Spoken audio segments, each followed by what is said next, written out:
Kusneuf has devised a unique natural processing method called a month of nature exposure to naturally express the timeless charm of old garments.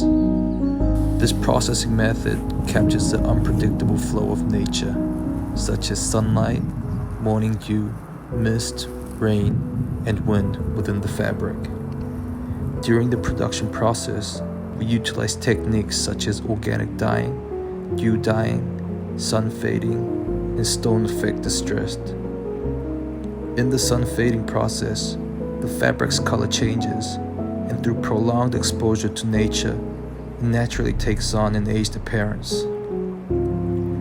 All of these processes are extremely challenging and meticulous, but this is precisely Kusneuf's distinctive slow-making technique.